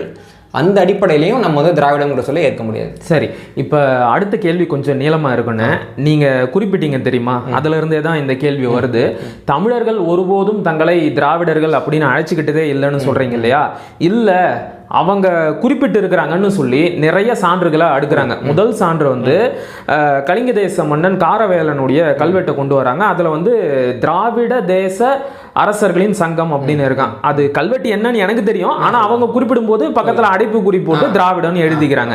ரெண்டாவது, கிபி 5ஆம் நூற்றாண்டில் மதுரையில் இருந்த சமண முனிவரான வஜ்ரநந்தி தமிழ சங்கம்னு ஒன்று தொடங்கினாரு. இதுதான் பிற்காலத்தில் திராவிடன் மாறிடுச்சு அப்படிங்கிறாங்க. அடுத்ததா திவாகரன் நிகண்டு கிபி 8ஆம் நூற்றாண்டை சேர்ந்தது. அதுல 14 பாடையுள் ஒன்று திராவிடம் அப்படிங்கிறாங்க. பாடைனா பாஷை. அடுத்ததா 11ஆம் நூற்றாண்டு இல்ல 12ஆம் நூற்றாண்டில் 4000 திவ்ய பிரபந்தத்தை பிள்ளை லோகாச்சாரியார் திராவிட வேதம் அப்படிங்கிறாரு. தமிழ் இலக்கணங்களா திராவிட சாஸ்திரம் அப்படிங்கிறாரு. அதன் பிறகு தாயுமானவர் சுவாமி, இது வந்து ஐயா சுப வீரபாண்டியன், அதுக்கப்புறம் மதிவதனி, இவங்கெல்லாம் அடிக்கடி சொல்ற விஷயம். தாயுமானவர் தன்னுடைய பாடல்ல வடமொழியில் வல்லான் ஒருத்தன் வரவும் திராவிடத்தில் வந்ததாக விவகரிப்பேன் அப்படின்னு இந்த திராவிடத்தை தமிழிற்கு பதிலாகத்தான் பயன்படுத்தி இருக்கிறாங்க. அப்ப இவங்கெல்லாம் தமிழர்கள் இல்லையா அப்படின்னு கேட்கிறாங்க. எல்லாத்துக்கும் ஒரு ஒற்றுமை இருக்கு, நல்லா கவனிங்க. காரவேலன் வந்து தமிழ் மொழியில கல்வெட்டு வெட்டினானா? இல்ல, பிராகிருதத்துல வெட்டுறான். தமிழ் என்ற சொல்ல பிராகிருதத்துல எழுதுறப்ப திரிமிலன்னு எழுதுவாங்க, தேனாரங்க திரேனாரங்க. அதே மாதிரி தமிழ்நாட்டில் கூட நிறைய இடங்கள்ல தமிழன் என்கிறத திரிமிலன்னு எழுதுவாங்க. காரவேலனோட கல்வெட்டு இருக்கக்கூடிய சொல் வந்து திரிமில தேச சங்காத்தம். திரிமிலன்னா தமிழன்கிறத சொல்ல அவன் மொழியில எழுத முடியாத காரணத்தினால, அந்த மொழியில லகரம் இல்லாத காரணத்தினால பிராகிருத மொழியில எழுதுறப்போ திரிமில தேச சங்காத்தம் அப்படின்னு குறிப்பிட்டிருக்கான். அது சமஸ்கிருதமே கிடையாது, அது திராவிடனும் குறிப்பிடல. அதுல திராவிடன்ற வார்த்தை கிடையாது, அது திரிமில. சரிங்களா? அதே மாதிரி வந்து திரிமில சங்கம்னு வருது இல்லைங்களா? அதுவும் வந்து பிராகிருத சொல்லு, அது திராவிட கிடையாது. திராவிடம்ங்கிறது சமஸ்கிருத சொல்லு, பிராகிருத சொல்லு திரிமிலங்கிறது. சில சமயம் சமஸ்கிருதம் வந்து பல்வேறு மொழிகள்ல சொற்களை பிச்சை எடுத்து பயன்படுத்துறப்போ இந்த மாதிரி வந்து பிராகிருத சொல்லையும் பயன்படுத்தும் நிறைய. அதனால அந்த திரிமிலங்கிறத சொல்லு வந்து அதுல பயன்பட்டுருக்கு. இது சமஸ்கிருதத்துக்குள்ள வந்துட்டுனாலே அதை வந்து சமஸ்கிருத சொல்லுன்னு எடுத்துக்க முடியாது. நிறைய தமிழ் சொற்களும் சமஸ்கிருதத்துக்கு போயிருக்கு, நம்ம பத்தி நிறைய பேசியிருக்கோம். ரெண்டாவது. மூணாவது, வடமொழியில சொல்றப்பதான் அவர் வந்துட்டு திராவிடன்னு பயன்படுத்துறாரு. புரியுது இல்லைங்களா? நான் திருப்பி சொல்றேன், தமிழை சமஸ்கிருதம் பேசக்கூடியவர்கள் சமஸ்கிருதத்துல எழுதுறப்போ திராவிடன் தான் எழுதுவாங்க. இப்போ திராவிட சாஸ்திரம்னு எழுதுறாங்களே, சாஸ்திரம்ங்கிறது தமிழ் சொல்ல இல்லையே? கிடையாது, அது சமஸ்கிருதம்னு ஒத்துக்கிறல்ல. திராவிடங்கிறது சமஸ்கிருதம் தானே. திருப்பி என்னன்னா, தமிழ் என்பதை சமஸ்கிருதத்தை தாய்மொழியாக கொண்டவர்கள் சமஸ்கிருதத்துல எழுதுறவங்க திராவிடன்னு தான் எழுதுவாங்க. ஆனா எனக்கு தாய்மொழி சமஸ்கிருதம் கிடையாது, அல்லது சமஸ்கிருதத்தை தாய்மொழியாக கருதக்கூடிய தெலுங்கு போன்ற மொழியை நான் பேசல, நான் எதுக்கு அதை ஏத்துக்கணுங்கிறது தான் இங்க கேள்வி. காலங்காலமாக லகரம் அவன் வாயில நுழையல. புரியுது இல்லைங்களா? இப்போ ஆங்கிலேயர்கள் வந்துட்டு திருநெல்வேலிக்கு வர்றாங்க, அவங்களுக்கு திருநெல்வேலின்னு சொல்லவில்லை, திண்ணவேலின்னு சொல்கிறான். அவன் சொல்கிறான் வெள்ளைக்காரனே வந்துட்டு தூத்துக்குடிய, ஆமாம் டுட்டிக்கோரின்னு சொல்லுவாங்க, தூத்துக்குடியை சொல்கிறாங்க. தஞ்சாவூர் டேஞ்சூர்னு சொல்கிறான். அவன் வாயில நுழையில, அதனால அவன் சொல்கிறான். இப்போ பதிலுக்கு வந்துட்டு வெள்ளைக்காரனே அவன் ஊரை வந்து டுட்டிக்கோரின்னு சொல்கிறான். நாளைக்கு நீ தூத்துக்குடின்னு எழுதக்கூடாது, உன் ஊர் பேர் டுட்டிக்கோரின்னு சொல்கிறாங்கன்னு வச்சுக்கோங்க. இதில் இன்னொரு அழகு இருக்குது. என்னென்னா, இப்போ வந்து தூத்துக்குடின்றது ஊர் பேர், டுட்டிக்கோரின்னு வெள்ளைக்காரங்க காலத்தில் மாறுது. டுட்டிக்கோரினோட பழைய பேர் என்ன? டுட்டிக்கோரினோட பழைய பேர் வந்து தூத்துக்குடி தான். இல்லைங்க, அது பேர் வந்து புரோட்டோ டுட்டிக்கோரின். ஓ அப்படி, சரி சரி சரி, புரியுது இல்லைங்களா? இதுதான் வந்து திராவிட மொழியினுடைய வகைப்பாடு. தமிழ்ங்கிற ஒரு சொல்லு பிராகிருதத்தில் திருமலைன்னு மாறுது, சமஸ்கிருதத்தில் திராவிடன்னு மாறுது. ஆனால் திராவிடத்துக்கு முன்னாடி இருந்தது என்னன்னா தமிழ் கிடையாது, அது புரோட்டோ திராவிடம். புரியுதா? இந்த மாதிரி ஒரு கேனத்தனமான ஒரு மொழிக் கொள்கை எந்த மொழிக்காவது இருக்கா? இல்லை. அப்போ திராவிடம் என்ற ஒன்று நம்ம அனுமதிச்சோம்னா பரோட்டா திராவிடம்னு வந்துடும். இவங்க என்ன சொல்லுவாங்கன்னா, இப்போ இவங்க சொல்லக்கூடிய இந்த தெலுங்கு, மலையாளம், கன்னடம் இருக்கு இல்லைங்களா, இதெல்லாம் தமிழ்லேருந்து வந்ததுன்னு சொல்கிறதுக்கு அவங்க வந்து வெக்கப்படுறாங்க. ஏன்னா தமிழ் ஒரு காட்டுமிராண்டி மொழின்னு சொல்லி தான் நம்ம பொழைச்சிக்கிட்டு இருக்கோம். அப்புறம் அந்த காட்டுமிராண்டி மொழியில் பிச்சை எடுத்து தான் நம்ம மொழியை உருவாக்கணும்னு தெரிஞ்சால் நம்மளை எப்படி பார்ப்பாங்கன்ற ஒரு எண்ணம் அவங்களுக்கு இருக்குது. அப்போ என்ன சொல்லுவாங்கன்னா, தமிழ் இருந்து இதெல்லாம் வந்ததுன்னு கிடையாது, தமிழுக்கு முன்னாடி வந்துட்டு திராவிடம் இருந்தது. எப்போ தமிழுக்கு பின்னாடி தான் திராவிடம், தமிழுக்கு முன்னாடி திராவிடம் இருந்தது. அந்த திராவிடத்துக்கு முன்னாடி புரோட்டோ திராவிடம்னு ஒன்று இருந்தது. அந்த புரோட்டோ திராவிடத்தில் இருந்துட்டு தெலுங்கு வந்தது, கன்னடம் வந்தது, மலையாளம் வந்ததும்பாங்க. தமிழும் அதில் இருந்தால் தமிழும் அதில் என்ன வந்ததும்பாங்க. சரி, இப்போ வந்துட்டு தெலுங்குன்ற ஒரு மொழி உருவான காலகட்டத்தில் அந்த புரோட்டோ திராவிடம் இருந்து அதுல இருந்தானே தெலுங்கு உருவாச்சு. அப்போ அந்த புரோட்டோ திராவிட மொழியினுடைய சொற்களை காட்டு. அவங்க வந்து சங்க இலக்கியத்துல பயன்படுத்தப்பட்ட தமிழ் மொழி தான் புரோட்டோ திராவிடம் அப்படிங்கிறாங்க. அப்ப நீ வந்து ஏன் சங்க இலக்கியத்திலேயே ஒரு சொல்லு எடுத்து காமிச்சு அது புரோட்டோ திராவிடம் நீ சொல்லுவ நான் கேட்கணுமா? அப்ப தெலுங்குலேயும் இதான் பண்றாங்க, கன்னடத்துலையும் இதான் பண்றாங்க, மலையாளத்துலையும் இதான் பண்றாங்க. ஆந்திராவில் சாதவானுடைய காசுல தமிழ் சொற்கள் காணப்படுது. ஆமாம், 6 காசில் காணப்படுது. நானே அதை பற்றி காணொலியெல்லாம் போட்டிருக்கேன். ஆனால் ஆந்திராவில் கேட்டிங்கன்னா அது வந்துட்டு புரோட்டோ தெலுங்குமானுங்க. கர்நாடகாவில் இதுக்கு முன்னாடி தமிழ் தான் பயன்படுது. இப்போ வந்துட்டு பெங்களூருங்கிற ஊர் பேர் தான் இன்றைக்கி பெங்களூர் இருக்காங்க. ஏன்னா வகரம் வந்துட்டு பக்கரமாக திரிகிறதுங்கிறதுனால மாறி இருக்கு. உரைசூர் அப்படின்னு கல்வெட்டு இருக்கிறவரோ ஓசூர்னு நம்ம சொல்லிக்கிட்டு இருக்கோம். அந்த மாதிரி நிறைய ஊர்களோட பேர் வந்து திரிஞ்சு வந்திருக்குது. ஆனால் அந்த பழைய பேர் அவங்க சொல்கிறப்ப அது வந்து புரோட்டோ கன்னடங்கிறாங்க. மலையாளத்துலேயும் இதுதான் புரோட்டோ மலையாளம்ன்றாங்க. மலையாளத்தில் முன்னாடி இருந்தது தமிழ்னு அவன் சொல்ல மாட்டான், புரோட்டோ மலையாளம்னு சொல்லுவான். இத்தனைக்கு தமிழ் மொழியிலே இருந்தாலும். ஆனால் தமிழ் மொழி நமக்கு இருக்கும், அதை நம்ம திராவிடன்னு ஒத்துக்கிட்டு பழைய தமிழ் மொழி நம்ம புரோட்டோ திராவிடன்னு ஒத்துக்கிட்டு 4 பேருக்கு வந்தி வைக்கணும். எவ்வளவு கேவலமான ஒரு இனத்தினுடைய பெருமைகளை அழித்தொழிக்கக்கூடிய ஒரு முறையை அவங்க உருவாக்கி வச்சிருக்கிறாங்க. இந்த முறையை தமிழர்கள் தலையில கட்டுறதுக்காக எவ்வளவு பொய்ய வேணாலும் அவங்க சொல்லுவாங்க. புரியுது இல்லைங்களா? எவ்வளவு ஒரு கேடான ஒரு முறை. ஒரு எழுத்து கூட அந்த திராவிடங்கிற மொழியில காமிக்க முடியல, ஒரு சொல் காமிக்க முடியல, ஒரு உச்சரிப்பு காமிக்க முடியல, ஒரு மரபணுவும் காமிக்க முடியல. தமிழை வந்து பல்வேறு நபர்களும் திராவிடம்னு சொன்னதை தமிழன்ட்டே காமிச்சு திராவிடம்னு ஒரு மொழி இருந்ததுன்னா என்ன கதை? புரியுது இல்லைங்களா? அப்ப என்னன்னா, தமிழர்களுக்கு தமிழ் என்ற ஒரு இன அடையாளம் இருந்துச்சுன்னா அது பின்னாடி போயிட்டே இருக்கு. நம்ம வந்துட்டு ஒரு 100 ஆண்டுக்கு முன்னாடி நம்ம பார்த்தோம் அப்படின்னா தமிழ் மொழியினுடைய பழமையே நமக்கு இவ்வளோ இருக்குன்னு தெரியாது. பின்னாடி வந்துட்டு 1800 ஆண்டுகள் பழமையாக இருக்கலாம்னு சொல்லப்பட்டு, அப்புறம் 2000 ஆண்டுகள் பழமையாக இருக்கலாம்னு சொல்லப்பட்டு, நாணயவியல் ஆய்வுகள் படி 2300 ஆண்டுகள் பழமையாக இருக்கலாம்னு சொல்லப்பட்டு, இன்னைக்கு வந்து இந்த தமிழ் எழுத்தினுடைய பழமையே கிமு 7ஆம் நூற்றாண்டுக்கு போயிட்டு. ஆனால் மற்ற எந்த மொழிக்கும் பின்னாடி பழமை போக மாட்டேங்குது, பழமை இல்லை. அப்போ இவங்க வந்துட்டு இவங்க மொழிக்கு முன்னாடி போய் பார்த்தாங்கன்னா தமிழ் தான் இருக்கு. அப்போ அவங்க மொழியினுடைய பழமையை பேச முடியாத ஒரு மன குமுறல் இருக்கு. இந்த மொழியை போய் நம்ம முன்னோடி மொழின்னு சொல்லணுமான்ற ஒரு அவமானம் இருக்குது அவங்களுக்கு. அந்த கோபமும் அவமானமும் சேர்ந்து தங்களுடைய மொழியினுடைய பெருமையை சொல்ல இயலாத ஒரு திருட்டு கும்பல் வந்துட்டு தமிழ் மொழியை பற்றி அவதூறு பேசிக்கிட்டே இருக்கு. அவ்வளோதான் இந்த நாட்டில் நடக்குது. புரியுது இல்லைங்களா? எல்லா மொழியிலையும் பார்த்தீங்கன்னா பெங்காலிகளுடைய மொழி வந்துட்டு அவ்வளோ பழமையானது கிடையாது. ஆனால் வங்காளிகிட்ட பேசிங்கன்னா அவன் மொழி அவ்வளோ பெருமையாக சொல்லிப்பான். ஏன் கன்னடர்கள் கூட அவங்க மொழியை பெருமையாக தான் சொல்லிக்கிறாங்க. அது பழமையானதுன்னு அவங்க சொல்ல மாட்டாங்களே தவிர அந்த மொழியுடைய பெருமைகளாக சொல்லிக்கிறாங்க. அதை நம்ம வரவேற்கிறோம். கண்டிப்பாக கன்னடம் அவங்க மொழி பெருமைக்கிறாங்க. ஆனால் இங்கே பக்கத்தில் இருக்கக்கூடிய சில மாநிலங்களை சேர்ந்தவங்க என்ன பண்ணுறாங்கன்னா, அவங்க மொழியை பற்றி அவங்க பெருமையாக பேச மாட்டாங்க, அவங்க இனத்தை பற்றி அவங்க பெருமையாக பேச மாட்டாங்க, அவங்க வரலாறை பற்றி பெருமையாக பேச மாட்டாங்க, அவங்க வரலாறு அவங்க எழுதவே மாட்டாங்க. முழு நேர வேலை என்னன்னா, தமிழ்நாட்டுக்கு வந்துட்டு தமிழ் மொழியை பற்றி தப்பாக பேசுறது, தமிழ் இனத்தை பற்றி தப்பாக பேசுறது, தமிழக வரலாறை பற்றி தவறாக நிறைய நூல்களை எழுதி வைக்கிறது. இதெல்லாமே வந்துட்டு ஒரு உச்சபட்ச இனவெறி அல்லது தமிழ் இன வெறுப்பினுடைய வெளிப்பாடு அப்படின்னு தான் நம்ம பார்க்க முடியுது. இது வந்துட்டு ஒரு பெரிய மனநோய் உங்களுக்கு இருக்கக்கூடியது. அதுதான் அதனுடைய வெளிப்பாடு நம்ம பார்க்க முடியுது. அந்த மனநோயாளிகள் சொல்கிறது வந்து தமிழர்கள் ஏற்றுக்கணுன்ற எந்த கட்டாயமும் கிடையாது. அந்த மனநோயாளிகளின் கொத்தடிமைகள் சொல்கிறதையும் நம்ம ஏற்றுக்கணும்னு எந்த கட்டாயமும். சரி, இந்த வாத பிரதிவாதங்களோட இறுதி கேள்வி என்ன அப்படின்னா, இந்த குழப்பம் வந்து தமிழ் தேசியவாதிகள் மத்தியிலேயே இருக்கு. இப்போ ஆரியர்கள் வந்து இந்தியாவுக்குள்ள வந்தாங்க அப்படின்னு நீங்களே சுட்டி காட்டினீங்க. அவங்களோட மரபணு வந்து R15 சம்திங், அதான R1A. சரி, ஓகே. இப்போ அந்த ஆரியர்கள் இன்னைக்கு எப்படி இருக்கிறாங்க? ஏன்னா அவங்க தான் பிராமணர்கள் அப்படின்னு வந்து ஏற்கனவே ஒரு கருத்தாக்கம் இருக்கு. இப்போ தமிழ் தேசிய வட்டத்திற்குள்ளேயே என்ன குழப்பம் ஓடிக்கிட்டு இருக்குன்னா, பிராமணர்கள் வேற, பார்ப்பனர்கள் வேற. பார்ப்பனர்கள் அப்படிங்கிறவங்க தமிழர்கள், பிராமணர்கள் அப்படிங்கிறவங்க ஆரியர்கள் அப்படிங்கிறாங்க. அது உண்மையிலேயே அப்படிதான் பிரிச்சு பார்க்கணுமா, இல்ல பார்ப்பனர்கள், பிராமணர்கள், ஆரியர்கள் எல்லாரும் ஒண்ணுதானா? இந்த குழப்பத்துக்கு என்னதான் தீர்வு? இது வந்துட்டு என்னன்னா, ஒரு நீரோட வடிவம் என்னன்ற மாதிரியான கேள்வி அது. இப்போ நீர்ன்றதுக்கு தனியா வடிவம் இருக்கா? அப்படிலாம் எதுவுமே கிடையாது. நீங்க எதில் வச்சிங்களோ அந்த வடிவத்துக்கு மாறி. அந்த பாத்திரத்தோட வடிவம் என்னவோ அது நீரோட வடிவம். இப்போ வந்துட்டு இந்தியா முழுக்க ஆரியர்கள் இருக்காங்கன்னு நம்ம சொல்றோம் இல்லைங்களா? இப்போ தமிழ்நாட்டில் வந்து ஐயர்னு ஒருத்தவங்க இருக்காங்க. ஆமா. கேரளாவில் வந்துட்டு நம்பூதிரி.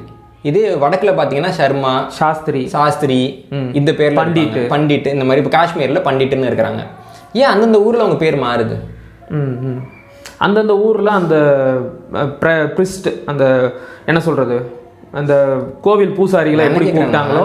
நான் வந்துட்டு ஒரு இடத்துக்கு திடீர்னு போறேன். சரி, போய் இந்த மக்கள் கூட கலக்க நான் முயற்சி பண்ணி வெற்றிகரமாக கலந்தாலும் கூட அந்த மக்களுடைய கோவிலுக்குள்ள நான் அனுமதிப்பாங்களா? வாய்ப்பே கிடையாது இல்லைங்களா? இப்போ உதாரணத்துக்கு நான் கேட்குறேன். இப்போ பெர்ஷியர்கள் இருக்காங்க. ஒரு 1000 ஆண்டுக்கு முன்னாடி இந்தியாவுக்குள்ள வந்தாங்க. இன்னைக்கு வந்து பார்சி மக்கள் வந்து இந்தியாவுடைய மாபெரும் வணிக குடிமக்கள். ஆமாம், நம்ம டாட்டா பார்சிகள் தான் இருக்காங்க. அவங்க இந்தியாவுக்கு நிறையா உழைச்சும் இருக்கிறாங்க, சிலர் பிரச்சனையும் கொடுத்துருக்குறாங்க, அது தனி கதை. ஆனால் இந்தியாவிலேயே ரொம்ப வளமிக்க மக்களாக அவங்க மாறினாலும் கூட, இந்தியர்கள்ங்கிற ஒரு உண்மையாகவே இந்தியர்களுக்கான அந்த பற்று அவங்க வெளிப்படுத்தினாலும் கூட, நாளைக்கே என்னுடைய கோயிலுக்குள்ளே வந்துட்டு ஒரு பார்சி வந்து நான் 90 கொடுக்குறேன், நான் பணக்காரன்னு சொன்னால் நம்ம ஒத்துப்போமா? யாராலையுமே ஒத்துக்க முடியாது இல்லைங்களா? அப்போ இதே மாதிரி நம்ம வந்து பார்க்குறப்ப சௌராஷ்டிர மக்கள் வந்துட்டு பட்டுநூல்காரங்க அப்படின்னு சொல்லுவாங்க. அவங்க ராணி மங்கம்மா காலகட்டத்தில் வந்துட்டு என்ன சொல்றாங்கன்னா, நாங்கள் வந்துட்டு பிராமணர்கள் அப்படின்னு சொல்றாங்க. ராணி மங்கம்மா வந்துட்டு அதை வந்து ஆய்வு பண்ண சொல்றப்போ அந்த ஆய்வு முடியும் அவங்க பிராமணர்கள்னு வருது. ஏன்னா பிராமணர் கொடுக்குற அதே மரியாதை எங்களுக்கு கொடுங்கன்னு வரப்போ, நீங்க வேணா பிராமணராக இருக்கலாம், ஆனால் இங்கே இருக்கிற பிராமணர்களுக்கான மரியாதை உங்களுக்கு கொடுக்க முடியாது அப்படின்னு சொல்லி அவங்க காலத்தில் ஒரு முடிவாச்சு நம்ம பார்க்குறோம். இன்றைக்கி பார்த்தீங்கன்னா திராவிட இயக்கத்தில் வந்துட்டு சௌராஷ்டிரா மக்கள் நிறைய பேர் வந்துட்டு பிராமண எதிர்ப்புன்னு பேசிகிட்டு இருப்பாங்க. ஆனால் நீங்கள் வந்துட்டு கொஞ்சம் நெருக்கமாக போனீங்கன்னா நாங்களும் பிராமணர்கள் தாங்கிற அந்த நிலைப்பாடு அவங்க கிட்ட இருக்கிறத நம்ம இன்றைக்கி வரைக்கும் கவனிக்கலாம். இப்படி தான் இருக்காங்கல்ல. அப்போ ஏன் அவங்களுக்கு இது கொடுக்கப்படலை? அவங்களும் பிராமணர்னால ஏன் கொடுக்கப்படலை? அப்போது ஒவ்வொரு மண்ணுக்கும் இந்த பிராமணர்கள் வரும்பொழுது அந்த மண்ணினுடைய ஒரு உச்சமான இடத்த அடையணும்னா ஏற்கனவே அந்த இடத்துல யார் இருக்காங்களோ அவங்க கூட கலந்து தான் அவங்க அந்த இடத்துக்கு போயிருக்காங்க. சரி, ஒரு தனி அடையாளமாக நான் பிராமணன் எனக்கு கொடு அப்படின்னாலும் அவங்க போகலை. இன்னும் சொல்லலாம் வந்துட்டு அவங்களுக்கு பிராமணர்ன்றது ஒரு வர்ணம், ஆரியர் என்பது ஒரு திருடப்பட்ட பெயர். ஆமாம், ஆரியருங்கிறது அவங்க பேர் கிடையாது. அப்படியா? ஆமாம், ஆரியர்கள் வந்து பார்த்தீங்கன்னா ஈரான் நாட்டோட பழைய பேர் ஆரியானா. ஓகே, ஈரான் நாட்டு அரசர்கள் தான் முதல்ல அவங்கள வந்து ஆரியர்கள்னு குறிப்பிட்டவங்க. அந்த பேரை இன்னைக்கு வரைக்கும் இஸ்லாமியர்கள் பயன்படுத்துது. இப்போ ஆரியன் அவங்க பேர் வச்சுக்கிறாங்க இல்லைங்களா? இஸ்லாமியத்தை சேர்ந்த ஷாருக்கானுடைய பையன் பேர் கூட ஆரியன் கான் அப்படின்னு நம்ம பார்க்குறோம் இல்லைங்களா? அதே மாதிரி பிராமணர்களும் அதை பயன்படுத்துவாங்க. 2 பேரும் அதை பயன்படுத்திட்டு இருப்பாங்க. என்ன காரணம்னா, இந்த ஸ்டெப்பி புலியொலி மக்கள் வந்துட்டு அந்த ஈரான் நாட்டு பக்கமாக வருகின்ற பொழுது அந்த ஈரான் பகுதியில் ஒரு 2 நூற்றாண்டுகள் கிட்டக்க தங்கிட்டு தான் வராங்க. ஏன்னா வந்து நம்ம இந்தியாவுக்கு போகிறோன்ட்டு அவங்க வரல, போயிட்டே இருந்தாங்க. இங்கே வந்தோன்னா தென்னிந்தியா வந்தோன்னா கடலில் அதெல்லாம் நின்றுட்டாங்க, அதையும் தாண்டி போயிட்டே இருந்திருப்பாங்க. அவங்க ஒரு பரவலாக இருக்கக்கூடிய ஒரு இனமாக தான் இருந்திருக்கிறாங்க இல்லைங்களா? அப்படி போகிறப்போ அந்த ஈரான் நாட்டுக்கு வர்றப்போ அந்த நாட்டு மக்களோட பேர் தான் ஆரியருங்கிறது. அந்த நாட்டு பேர் ஆரியானாம், அதான் ஈரான்னு இன்னைக்கு மாறி இருக்கு. அதே மாதிரி அங்கேருந்து இந்த புராணங்கள்லாம் அவங்க எடுத்துக்கிட்டாங்க. தேவாசுர யுத்தம் மாதிரியான புராணங்கள் எடுத்துக்கிட்டாங்க. அங்கேருந்த இந்த அவஸ்தாங்கிற ஒரு புனித நூலை ஒட்டி தான் வேதம் தொடர்பான கருத்துக்கள் அவர்களுக்கு பிறந்தது. அவஸ்தா, ஆமாம், அதெல்லாம் நிறையா எடுத்துக்கிட்டாங்க. நிறைய சொற்களையும் அவங்க எடுத்துக்கிட்டாங்க. இப்போ மேனகா காந்தியும் இன்னொரு நபரும் சேர்ந்துட்டு அந்த பெயர்களை ஒப்பிட்டு, இந்த ஈரானிய இந்து பெயர்களை ஒப்பிட்டு ஒரு புத்தகம் எழுதியிருந்தாங்க. அதை பற்றி பழனி பாபா அவர்களே வந்து பேசியிருக்கிறாரு. அந்த நூலில் அவங்க தெளிவாக குறிப்பிடுறாங்க, இப்போ ஆரிய மொழிக்கும் வந்து ஈரான் மொழிக்கும் இவ்வளோ தொடர்பு இருக்குது, இவ்வளோ வார்த்தைங்க ஒத்து போகுது, இவ்வளோ பேர் ஒத்து போகுதுன்னு சொல்லிட்டு அவங்களே அவங்க கையால் எழுதின சான்றுகள்லாம் நமக்கு கிடைக்குது. இப்போ இவங்களோட உண்மையான பேர் வந்து ஸ்டெப்பி புல்வெளி மக்கள். ஈரான் வழியாக வந்ததுனால அவங்க ஆரியர்கள், இங்கே வந்துட்டு வர்ணாசிரமம் பேசினதுனால அவங்க பிராமணர்கள். தமிழ்நாட்டுக்குள்ளே அவங்களுக்கு வந்துட்டு பேர் பார்த்தீங்கன்னா ஐயர்ன்றது அவங்க பேர் கிடையாது. ஐயர், ஐயங்காருங்கிறது நல்ல தமிழ் சொற்கள். நீங்கள் வந்துட்டு பெரிய புராணத்தில் பார்த்தீங்கன்னா கண்ணப்ப நாயனாரை சொல்கிறப்ப ஐயர் நீல்நிலை மலை மேல் ஏறி அப்படின்னு பயன்படுத்துகிறார் சேக்கிழார். ஐயருங்கிற சொல்ல யாருக்கு? கண்ணப்பருக்கு பயன்படுத்துகிறார் அவர். ஓகே, ஐயான்னு நம்ம சொல்கிறோம் இல்லைங்களா, அப்போ அப்பான்னு சொல்கிறோம். அதை வந்து உயர்வாக சொல்லணும் அப்படின்னா அப்பர். திருநாவுக்கரசருக்கு அப்படி தானே அந்த பேரே வந்துச்சு. ஆமாம். அப்போ ஐயாங்கிறத உயராக சொல்லணும் ஐயர், அவ்வளோதான். அது எந்த ஜாதிக்கும் பெயராக இல்லை. இப்போ இவங்க வர்றப்ப என்ன ஆகுதுன்னா, தமிழ்நாட்டில் வந்துட்டு அந்தனர் அப்படின்னு ஒரு மரபினர் இருக்கிறாங்க. இப்போ திருக்குறளை பற்றி அந்தனர் என்பவர் அறவோர் மற்ற உயிருக்கும் செந்தன்மை பூண்டோடுகளான். இந்த அந்தனர் மரபை சேர்ந்தவங்க என்ன பண்ணுவாங்கன்னா எந்த உயிரையும் கொல்ல மாட்டாங்க. சரி. ஆனால் இந்த காலகட்டத்தில் தமிழ்நாட்டுக்கு வந்த ஸ்டெப்பி புல்வெளி மக்கள் பார்த்தீங்கன்னா எல்லாத்தையும் கொண்டு சாப்பிடுவாங்க. மணிமேகலையில் இருக்கிற ஆபுத்திரன் கதையை பார்த்தீங்கன்னா தெரியும். இப்போ அவங்க வந்துட்டு யாகம்னாலே அதான் பசு வெட்டி போடுறது, குதிரை வெட்டி போடுறது, மனுஷங்களை வெட்டி போடுறது எல்லாமே அவங்க பண்ணிட்டு இருந்த ஒரு காலகட்டமாக இருக்குது. நீங்கள் பார்த்தீங்கன்னா நம்முடைய சுவாமி விவேகானந்தர் சொல்லுவார், அசைவம் சாப்பிடாதவங்க ஒரு பிராமணனாகவே இருக்க முடியாதுன்னு சுவாமி விவேகானந்தர் பேசுனதெல்லாம் இன்றைக்கும் இருக்குது, தேவைப்படுறவங்க எடுத்து பார்த்துக்கலாம். இப்போ இங்கே அவங்க ஸ்டெப்பி புல்வெளி மக்கள் வர்ற காலகட்டத்தில் அந்தனருங்கிற ஒரு மரபு இருந்திருக்காங்க. அவங்க வந்துட்டு அசைவம் சாப்பிடாதவங்களா இருந்தாங்கன்றது தான் வந்துட்டு வள்ளுவர் பதிவு பண்ணுறாரு. இவங்க என்ன பண்ணுறாங்கன்னா அந்த மரபுக்கு உள்ளே போகணுன்றதுக்காக தங்களுடைய அசைவ பழக்கத்தை முற்றிலுமாக கைவிடுறாங்க. ஓ, கைவிட்டுட்டு அவங்க கூட போய் அவங்க கலக்கிறாங்க. அப்போது ஒரு மேலே ஒருத்தன் உயர்வாக இருக்கான், அவனுக்கு வந்துட்டு சாதி மத பேதம்லாம் ஒன்றும் கிடையாது. நீங்கள் யாராக வந்தீங்கன்னாலும் அந்த ஒழுக்கத்தை நீங்கள் பின்பற்றுனீங்கன்னா நீங்கள் மேலே போயிடலாம். ஏன்னா சிவபெருமானை நம்ம அந்தனன்னு சொல்கிறோம். ஆமாம் இல்லைங்களா? அப்போ அந்த நிலைமைக்கு இணையான ஒரு மனித நிலைன்றப்போ இவங்க வந்து அவங்க பழக்க வழக்கங்கள்லாம் மாற்றிக்கிட்டு தமிழர்களுடைய பழக்க வழக்கங்களை ஏற்றுக்கொண்டுட்டு இவங்க வந்து அந்தனர் மரபுக்குள்ளே கலந்து ஒரு கட்டத்தில் அந்தனர்னால் நாங்கள் தான், மற்றவங்க இல்லைன்ற ஒரு நிலைமைக்கு கொண்டு வராங்க. இல்லைங்களா? ஆனாலும் கூட அந்த மரபில் முன்பாகவே இருந்த தமிழர்கள் இருந்திருப்பாங்கல்ல, அவங்க வந்து முழுவதுமாக வெளியேறலை. என்ன ஆகுதுன்னா தமிழர்களும் ஆரியர்களும் கலந்த ஒரு மரபாக அந்த அந்தனர் மரபுங்கிறது உருவாகி அதில் வந்துட்டு இந்த ஐயர் ஐயங்காரெல்லாம் வந்துட்டு பிரிஞ்சிருக்கிறாங்க. இதில் என்ன ஒன்று நடக்குதுன்னா, இப்போ தமிழ்நாட்டுக்குள்ளே வந்து இப்படி வந்து அந்த அந்தனர் மரபுக்குள்ளே போன மக்கள் இருக்காங்கல்ல, இவங்க வந்துட்டு தமிழ்நாட்டுக்குள்ளே வெற்றிகரமாக வர்ணாசிரமத்தை கொண்டு வர முடியலை. ஏன்னா வந்துட்டு உனக்கு வந்துட்டு ஒரு எண்ணம் இருக்குது, இந்த மக்களுக்கு வந்து ஒரு எண்ணம் இருக்குது. நீ வந்து கலக்கிறப்ப என்ன ஆகுதுன்னா இவர்கள் எண்ணம் வெற்றி பெறுவதற்கு பதிலாக இவங்க அந்த மக்கள் கூட கலக்கிறாங்க. ஓகே. நீங்கள் சங்க இலக்கியத்தெல்லாம் பார்த்தீங்கன்னா வந்துட்டு பார்ப்பன மகனே எழுதா கற்பினின்னு சொல்லுவோம்னா வரும். உனக்கு எழுத முடியாத உன் மொழியில் ஏதாவது இருக்கா சொல்ல எனக்கு அப்படின்ட்டு தமிழர்கள் வந்து இயல்பாக பழங்கியிருக்காங்க. அதே மாதிரி வந்து வேள்வி செய்யாத பார்ப்பனர்கள் வந்துட்டு சங்க இருக்கிற வேலைக்கு போயிருக்கிறாங்க, மீன் பிடிக்கிற வேலைக்கு போயிருக்கிறாங்க, ஏவல் வேலைக்கு போயிருக்கிறாங்கன்றதுலாம் சங்க இலக்கியத்தில் குறிப்பு இருக்குது. தென்னாட்டில் நம்ம வந்துட்டு அவங்களுடைய மரபை அவர்கள் பின்பற்ற பெரிய அளவில் அனுமதிக்கலை. ஆனால் வட இந்தியாவில் என்ன நடக்குது அப்படின்னா இவருடைய கை ஓங்குது. புத்தரோட காலத்துக்கு முன்பாகவே வர்ணாசிரமம்னு ஒன்று வருது. வர்ணாசிரமத்தை எதிர்த்து தான் வந்துட்டு புத்த மதம், சமண 2 மதங்கள் இதெல்லாமே வருது. அது எல்லாத்தையும் நம்ம பார்க்குறோம். சர்ச்சைகள் எல்லாமே வருதுன்னு நம்ம பார்க்குறோம். சோழர்கள் காலகட்டத்துக்கு பின்னாடி தான் இந்த வர்ணாசிரமம் வடக்கில் இருந்து வந்து ஆந்திரா வரைக்கும் வந்துட்டு தமிழ்நாட்டுக்குள்ளே வர முடியல. இப்போது இந்த பல்லவர் கால இறுதி சோழர் காலத்தில் இந்த ஆந்திர நாட்டிலேருந்து அந்த பிராமணர்கள் இருக்காங்கல்ல, அவங்க தான் வெற்றிகரமாக இங்கே வர்ணாசிரமத்தை நிலைநாட்டுறாங்க. திராவிட இயக்கங்கள் என்னன்னா அந்த வர்ணாசிரமம் தான் பிரச்சனைனே முதல்ல பேசாது, ஜாதி பிரச்சனைம்பாங்க. ஆமாம், இவன் உயர்ந்த ஜாதி அவன் தாழ்ந்த ஜாதின்னு சொல்லப்படுறதாலன்னு பிரச்சனை இல்லைங்களா? அப்போ அது வந்து வர்ணாசிரம பிரச்சனை. 2 இடைநிலை ஜாதிகளுக்குள்ளே ஒரு திருமணம் நடக்கிறப்போ பெரிய வெட்டுக்குத்துக்கு போகிறதில்ல. அது வேறுபட்ட வர்ணத்தில் இருக்கிற ஜாதிகளுக்கு நடுவில் போகிறப்போ பிரச்சனை நடக்குது. ஆமாம், தமிழ்நாட்டில் வந்து மிக அதிகமாக வந்து சாதி மறுப்பு திருமணங்கள் நடக்குதுன்னு சொல்லுவாங்க. ஆனால் மத்திய அரசாங்கம் ஒரு டேட்டா வெளியிட்டப்போ அவங்க 3% திருமணங்கள் தான் சொன்னாங்க. ஆமாம், எப்படின்றப்ப அவங்க என்ன சொல்கிறாங்கன்னா ஒரே வர்ணத்தில் இருக்கிற 2 திருமணத்தை நாங்கள் வந்து சாதி மறுப்பு திருமணம்னு எடுக்கல, மாற்று வர்ணத்தில் நடக்கிறத நாங்கள் எடுத்தோம்னா 3% திருமணம் தாங்க தமிழ்நாட்டில் வந்துட்டு மாற்று வர்ணம். இப்போ நேற்றைக்கு முன்தினம் முத்தரசன் இந்திய கம்யூனிஸ்ட் கட்சியின் செயலாளராக இருக்கிற அவரே கூட சொன்னார், அதிகமான சாதிய வன்கொடுமைகள் இங்கதான், கொலைகள் எல்லாம் இங்கே தான் நடக்குது. ஆனால் 13ஆவது நூற்றாண்டு வரைக்கும் ஒரு மனிதன் வந்துட்டு தமிழன் வந்து மாற்று சாதியில் ஒரு பொண்ணை திருமணம் பண்ணான்றதுக்காக துன்புறுத்தலுக்கு ஆளானான், ஒதுக்கப்பட்டான், வெட்டப்பட்டான்னு ஒரு குறிப்பு கூட கிடையாது. ஒன்று கூட கிடையாது. மதுரை வீரனோட கதை சொல்றாங்கல்ல, அது வந்துட்டு நாயக்கர் காலத்து கதை. பொம்மின்னு ஒரு பொண்ணை கல்யாணம் பண்றாங்க. பொம்மின்ற பேரு அவங்க பேர், பொம்மா பொம்மி அதெல்லாம் அவங்களோட பேர்களில் வரக்கூடிய அப்படிதான் வரும் இல்லைங்களா? அப்போ அது வந்து மதுரை வீரனோட கதை. அது இவங்க வந்துட்டு இந்த தெலுங்கு பேசக்கூடிய மக்கள் சாதி மறுப்பு திருமணம் செஞ்ச ஒருத்தனை வெட்டி வீழ்த்துறப்போ தமிழக மக்கள் அவனை தங்கள் குலதெய்வமாக ஏற்றுக்கொண்டார்கள் தான் அவங்க வரலாறு. எப்படி வந்துட்டு எனக்கு வந்துட்டு ஒரு தெலுங்கு பேசக்கூடியவன் எனக்கு குலதெய்வமாக மாறினான்றப்போ அவன் சாதி மாற்றி திருமணம் பண்ணான்றதுனால வெட்டி கொல்லப்படுறான். அதனால தமிழர்கள் அவனை வந்து கொண்டாடுறாங்க. அந்த சாதி மறுப்புக்காகவே சாதி மறுப்பை கொண்டாடியவர்கள் தமிழர்கள். இன்னும் சொல்லணும்னா சாதிக்குள்ள வந்துட்டு ஏற்றத்தாழ்வுன்ற ஒரு இது கிடையாது, குடின்னு ஒரு முறை இருக்குது. சோழர் காலத்தில் சாதின்னு மாறுது. 13வது நூற்றாண்டுல தான் இன்னைக்கு இருக்கிற இந்த முறை வருது. இது உயர் ஜாதி, இது தாழ்ந்த ஜாதின்னு வருதுன்னு சொல்லிட்டு நொபுரு கரோஷிமா அவர்கள் சோழர் கால கல்வெட்டுகளை ஒப்பாய்வு செஞ்சு ஒரு நூல் எழுதியிருக்கிறாரு. தமிழ்நாட்டில் சாதி உருவாக்கம்னே இந்த நூலுக்கு பேர். கல்வெட்டுகளின்படி அப்பதான் அந்த சாதிய முதலில் மேல் ஜாதி கீழ் ஜாதி பிரச்சனை நம்ம காணப்படுது. அப்போ இவ்வளவே நம்ம சேர்ந்து புரிஞ்சுக்கிட்டோம்னா தமிழ்நாட்டுக்குள்ள வந்து தமிழனோட கலந்து வாழ்ந்தா இல்லைங்களா, அவனால உருவாக்கப்பட்டது இன்னைக்கு இருக்கிற வர்ணாசிரமம் கிடையாது. பிற்காலத்துல பல்லவர் காலத்திலையும் சோழர் காலம் வந்துட்டு வீழ்ச்சி காலகட்டத்திலையும் ஆந்திராவிலிருந்து தமிழகத்துக்கு வந்த ஆந்திர பிராமணர்களால் உருவாக்கப்பட்டதாகத்தான் இங்க இருக்கிற வர்ணாசிரம பிரச்சனை இருக்கு. இதை மூடி மறைக்கிறதுக்குன்னே இந்த திராவிட கட்சிகள் வந்துட்டு வர்ணாசிரமங்கிற வார்த்தையை பயன்படுத்துது. வர்ணாசிரம ஒழிப்பு, இவன் ஒரு ஜாதியில இருக்கான், இவன் ஒரு ஜாதியில இருக்கான், இது உயர்வு இது தாழ்வுன்னு சொல்றதுக்கு பேர் வர்ணாசிரமம். ஆமா. அப்ப இந்த வர்ணாசிரமத்தை ஒழிக்கணும்னு பேசணும்ல, பேச மாட்டாங்க. ஏன்னா வர்ணாசிரமம் அப்படின்னு பேசினா அது எப்ப தமிழ்நாட்டுக்குள்ள வந்ததுன்னு ஒரு கேள்வி வரும். இந்த கேள்விக்கு அவங்க எப்படி பதில் சொல்ல முடியும்? கரெக்ட். முன்னோர்களை பத்திலாம் பேசணும் இல்லைங்களா, ரொம்ப மனசு கஷ்டப்படும். அப்ப என்ன பண்ணா சாதிய ஒழிப்பு. தமிழரசர்கள் யாருமே தமிழர்கள் கிடையாது, அவங்கெல்லாம் தெலுங்கர்கள்னு சொல்ல ஆரம்பிச்சுட்டாங்க. குறிப்பா வந்து இப்ப சமீபத்துல உங்களை தீவிரமா எதிர்த்துக்கிட்டு இருக்கிற ஒரு மருத்துவ பெண்மணி, அதாவது உங்களை தமிழ் தீவிரவாதிகள் அப்படின்னு சொல்றாங்க. அவங்க வந்து சில பல செப்பேடுகள் கல்வெட்டுகளை எல்லாம் ஆராய்ச்சி பண்ணி என்ன சொல்லிட்டாங்க அப்படின்னா, சோழர்கள் எல்லாம் தெலுங்கர்கள் தான்.